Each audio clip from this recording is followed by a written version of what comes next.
Бәріміз де 300 спарталықтардың ерлігін білеміз. Ал қазақтарда содан кем түспейтін ерлігі бар екенін білесіз бе? Мұнда Жәңгір ханның санаулы әскері жоңғарлардың қалың әскерінің бетін қайтарған. Бүгін сол шайқас туралы айтып беремін. Орбұлақ шайқасы.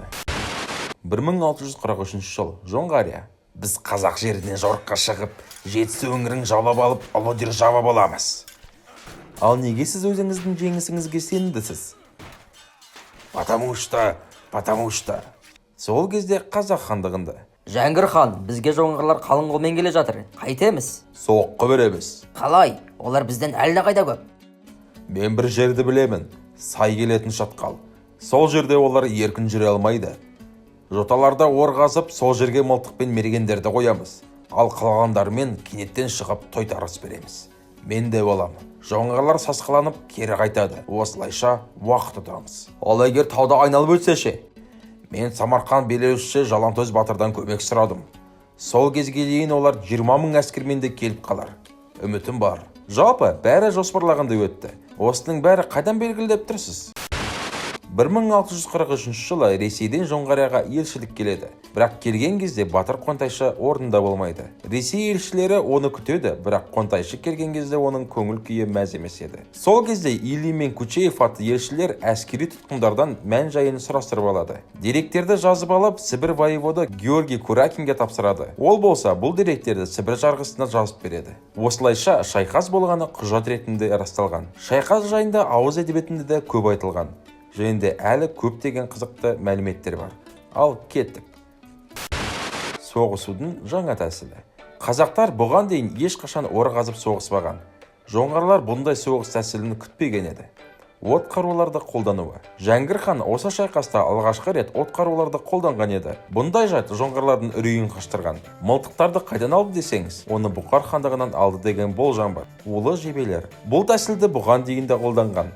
Садақшылар улы жебелерді қолданған екен. Улы шөптерді қолдануы. Сасық теке деген шөп бар. Егер оны қайнатып, сорпасына матасын малып, кептіріп, жандырса, онда улы түтін бөлінеді. Осындай химиялық қаруларды қазақтар жоңғарларға таудың басынан лақтырған. Ал қазақтар ол түтінбен уланбау үшін өзіне ешкінің майын жағып, маска киген екен. Уланып кеткендерге меңдуана мен қымыз қоспасын берген. Олар құсып емделген. Жылқылардың мұрнына құйрық май ұрғызып қалпына келтірген. Ең мықты батырлар.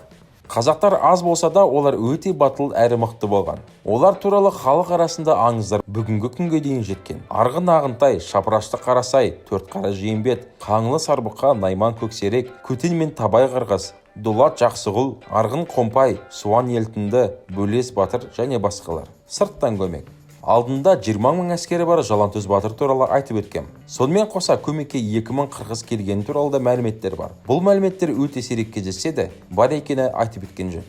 Шынында қанша әскер болды? Әскерлер саны туралы жиі кездесетін мәліметтер осындай. 600 қазақ әскері, 50 000 жоңғар әскері. Расында да солай ма? Қазақтар кей жерлерде 600 болды десе, кей жерлерде 800 болды дейді. Ал жоңғарларды алсақ, бұл жерде кішкене асырап айтқанында бар шығар. Мән жағдайы осында. Кезінде әскер саны төмен басымен саналатын. Шыңғыс хан кезінде бір төмен басында 10 000 әскер болған. Ал Орбұлақ шайқасы кезінде 5-6 000 болған. Яғни жоңғарлар мүмкін 25-35 000 болған шығар. Ал Или мен Кучеевтің айтуынша, жоңғарлар 11 000 әскерінен айырылған екен. 25-35 000 адам бар әскері үшін 11 000-нан айырылу шегіну үшін жеткілікті. Алайда жоңғарлар тіпті 25-35 000 болса да, ол 600-800 қазақ әскерден қайда көп.